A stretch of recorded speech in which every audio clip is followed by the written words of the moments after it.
Jean chapitre 16. Je vous invite encore à le lire, le méditer plusieurs fois.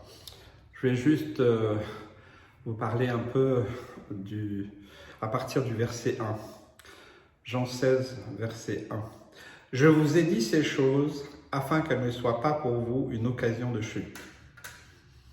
Jésus s'est exprimé devant ses disciples et il leur a dit que le monde allait les haïr, les persécuter à cause de son nom, à cause de son œuvre qu'il allait accomplir. Et finalement, il les prévient en leur disant ne soyez pas surpris quand ça arrivera. Pourquoi? Parce qu'il ne voulait pas qu'ils soient surpris, qu'ils doutent, qu'ils soient découragés et puis qu'ils chutent. Jésus ajoute aussi qu'ils seront exclus de leurs concitoyens juifs. Certains seront même mis à mort.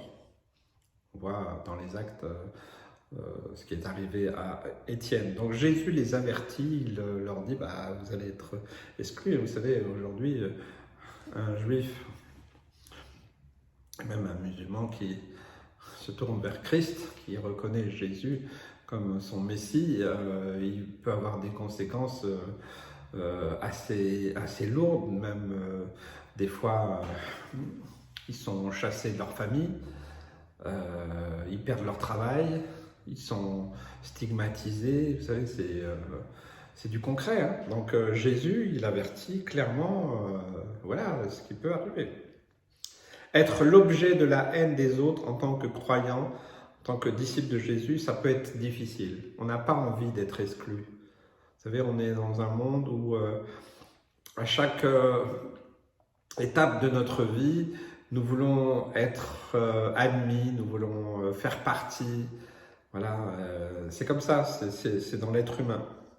Alors, en vivant cela, en vivant la haine, le rejet, eh bien, on peut se sentir découragé, abattu, seul, exclu. Seigneur, je suis tout seul, personne ne me comprend, je suis tout seul dans mon entreprise, à croire en toi, je suis tout seul dans ma famille. Voilà, des fois c'est difficile. On est dans un monde en plus, aujourd'hui, la moquerie fait partie vraiment du quotidien. Je ne sais pas si ça vous étonne, mais on n'a jamais eu autant d'humoristes. Alors voilà, je mets des guillemets parce que pour moi, ce n'est pas vraiment tous des humoristes. Ils se moquent de tout, sans arrêt, ils déforment tout. C'est horrible. Et on vit dans un monde qui rejette profondément les valeurs chrétiennes avec toutes sortes de déclarations, de positions qui sont complètement démentes pour certains. On est des voix qui vont à contre-courant. Nous devons le savoir. Si nous voulons être bien avec tout le monde, vous voyez, il y a une différence entre aimer, j'ai parlé de ça dans le chapitre précédent, oui, Jésus nous invite à aimer les gens comme ils sont, voilà, ok, mais je crois que nous devons aussi marcher à contre-courant, être aussi des porte-voix, parce que notre défi en tant que disciple de Jésus, en tant que croyant, eh bien, le danger, c'est quoi? C'est de se compromettre. Et ce danger, il est bien réel. À toutes les étapes, à tous les âges, quelle que soit notre position, voilà. Des fois, on n'est pas obligé, on ne se compromet pas si on ne dit rien, ou si on, voilà, comme Joseph a fui devant cette femme qui le provoquait clairement, voilà, pour assouvir un désir. Nous pouvons des fois fuir, c'est pas de la fuite, c'est de la sagesse. Pouvons nous taire. Vous savez, vous avez beaucoup. Mon épouse travaille dans une entreprise et elle m'a raconté souvent que pendant la pause déjeuner, les blagues sous la ceinture, ça y allait quoi. Et qu'au bout d'un moment, elle ne supportait pas. Donc elle est allée manger ailleurs ou elle mangeait en décalé. Ou aussi, plusieurs fois, elle a eu aussi l'audace de dire « Mais attendez, c'est bon là, avec ça ?» Je pense que, voilà, et du coup c'est vrai, elle est identifiée comme étant différente.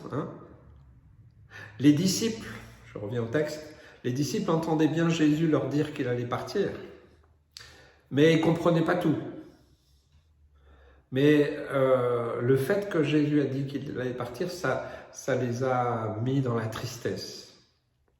Mais pourtant, il était nécessaire que Jésus meure sur la croix, qu'il ressuscite puis qu'il monte vers son Père, afin qu'il nous envoie le Saint-Esprit. Hein, Jean 16, 13. Quand le Consolateur sera venu, l'Esprit de vérité, il vous conduira dans toute la vérité, car il ne parlera pas de lui-même, mais il dira tout ce qu'il aura entendu et il vous annoncera les choses à venir. Sans le Saint-Esprit, il aurait été difficile aux disciples de témoigner et de tenir bon. Et c'est la même chose pour nous aujourd'hui. On a besoin du Saint-Esprit au quotidien. Je ne sais pas comment certains peuvent rejeter le Saint-Esprit.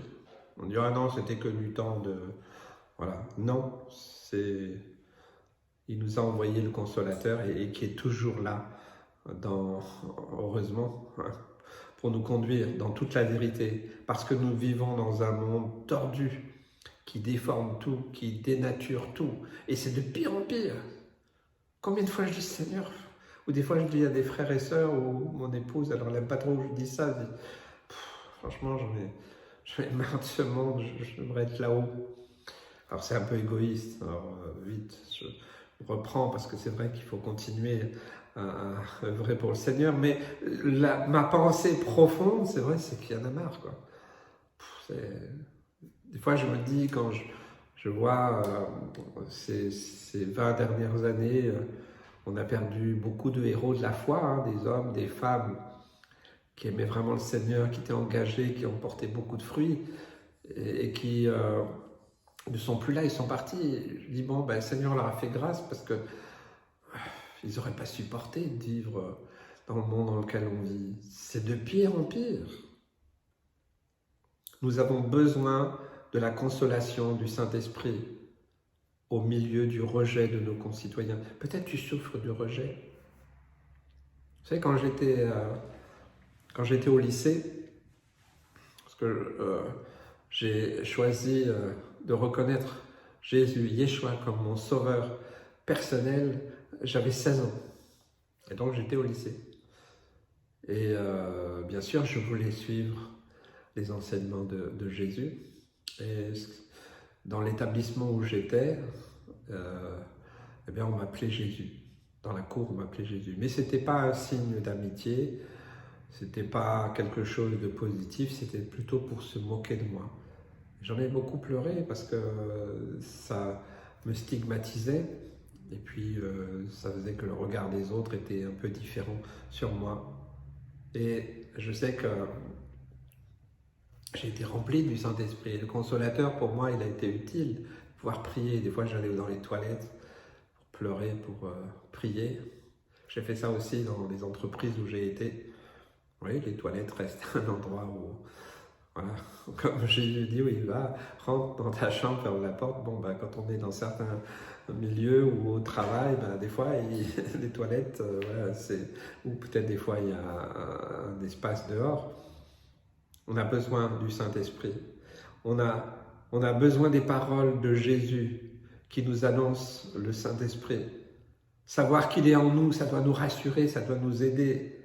Ça nous aide à garder ses promesses. Ça nous aide à tenir bon. Ça nous encourage vraiment. Mais c'est aussi parce que le Saint-Esprit, l'Esprit de vérité, il sait très bien que nous pouvons être haïs. Car le monde déteste être confronté à la vérité. Vous savez, je l'ai dit souvent, et vous, en tant qu'enfant de Dieu, dans le milieu où vous êtes, peut-être vous n'en avez pas conscience, peut-être c'est bien, c'est que vous êtes une bénédiction là où vous êtes. Vous êtes une bénédiction dans l'entreprise où vous êtes. J'ai souvent vu ça. Et même dans la ville où vous êtes, si vous priez pour la ville. Je me rappelle avoir rencontré un député sur le marché alors qu'on distribuait des tracts. Et lui, il tractait lui aussi pour sa réélection. Et je lui dis, vous savez, monsieur le député, il a été élu maire d'ailleurs après. Je lui dis, vous savez, vous avez besoin des chrétiens. Ah bon? Ben oui, parce que les chrétiens, ils aiment la ville et ils prient prie pour les autorités, ils bénissent la ville.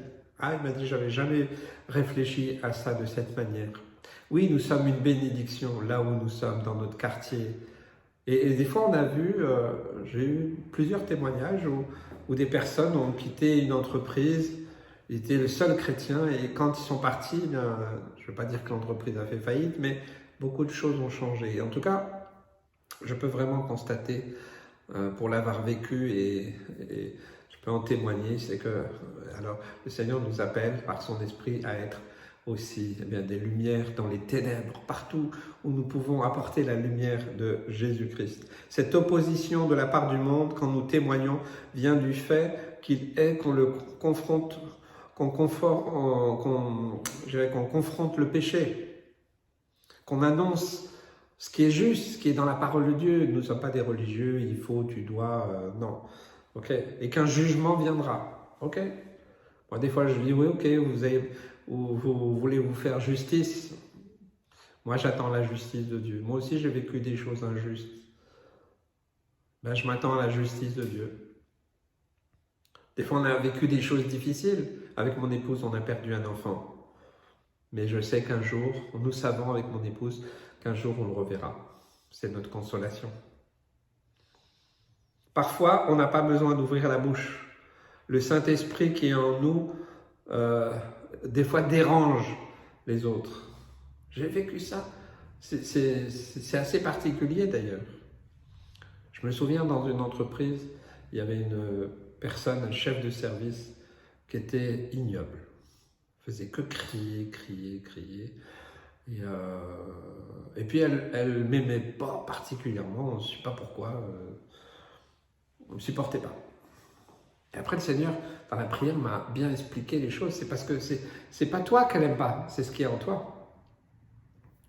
Et elle hurlait. Et un jour, elle m'a convoqué dans son bureau et elle s'est mise à hurler, mais sans raison. Il n'y avait pas de raison professionnelle ou autre. Mais comme si elle a pété un câble complètement. Elle s'est mise à hurler, à gesticuler dans tous les sens. Et moi, j'ai compris que là, c'était pas moi qui était visé, mais que c'était ce qui était en moi.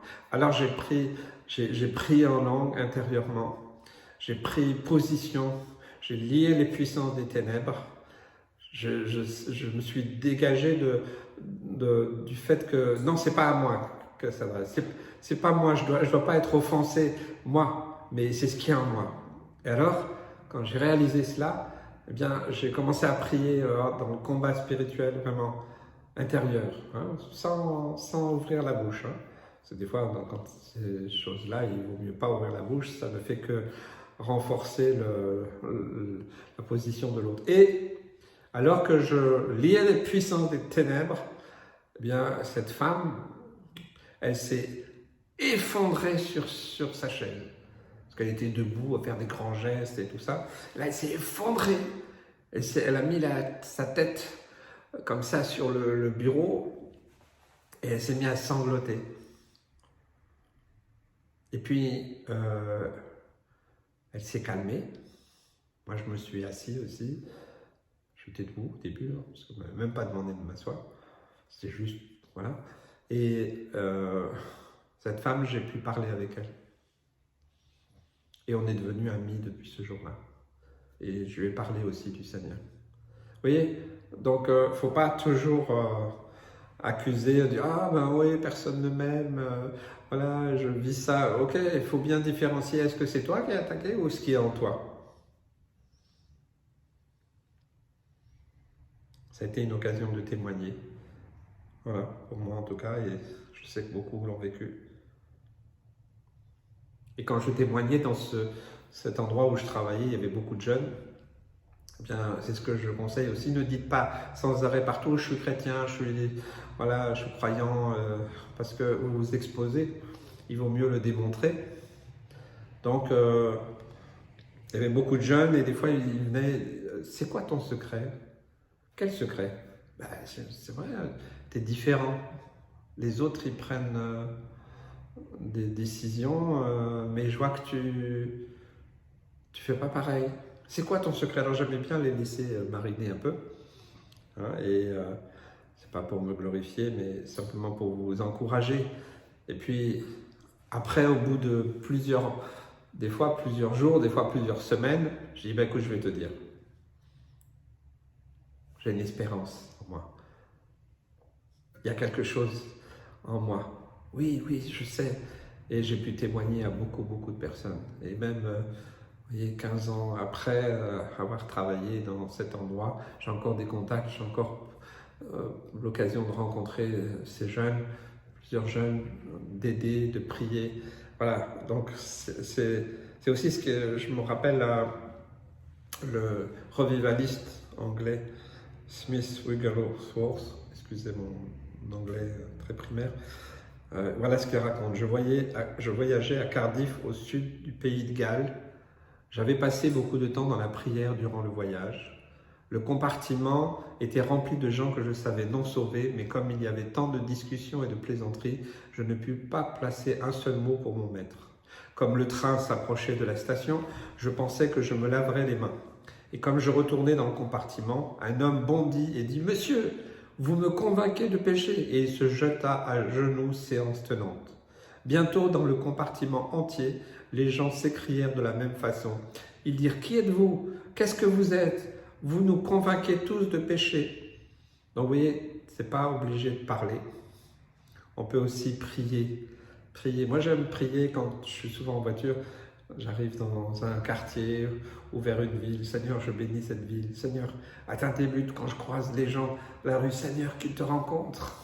Des fois, mon regard croise une personne, quel que soit son âge. Mais Seigneur, atteins tes buts dans sa vie. Nous pouvons prier comme ça. Si nous prions tous de cette manière, je crois vraiment que l'action de Dieu est puissante et possible.